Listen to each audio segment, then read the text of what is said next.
7月1日、今日はデイビッドと秋葉原へ買い物に行きました。とても人が多かったです。僕みたいな観光客の人たちがたくさんいました。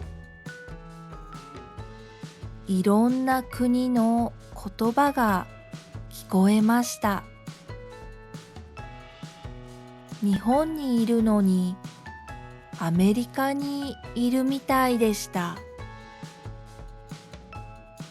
僕はデイビッドと一緒に本屋さんとフィギュアショップに行きました。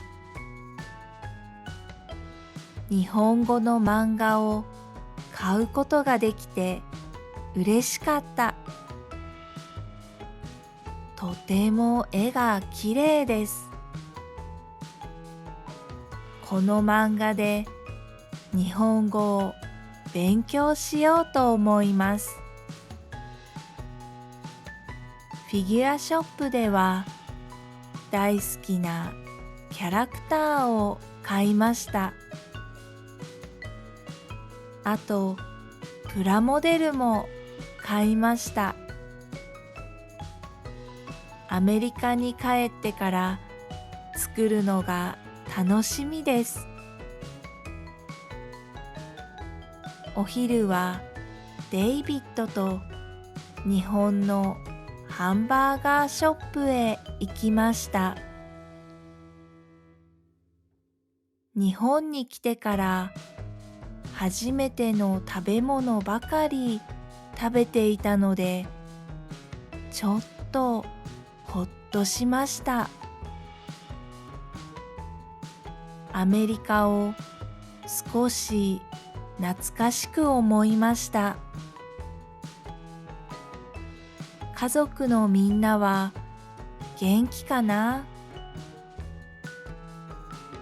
夜はデイビッドがお好み焼き屋さんへ連れて行ってくれました。テーブルには鉄板がはめ込まれていました。お好み焼きの材料をもらって自分で焼くスタイルのお店でした。お店の人が焼き方を教えてくれました。店員さんの日本語は早くてほとんどわかりませんでした。だけど店員さんの手の動きを見てどうやって作るのかなんとなくわかりました。時々聞き取れた単語もありました。デイビッドはお店の人の日本語をほとんど理解していました。1年前までは同じくらいの日本語力だったのに、正直羨ましかったです。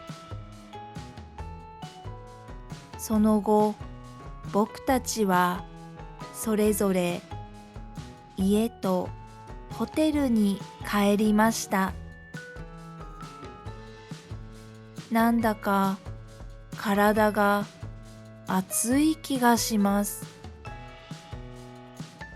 今日は特に気温が高かったからかな？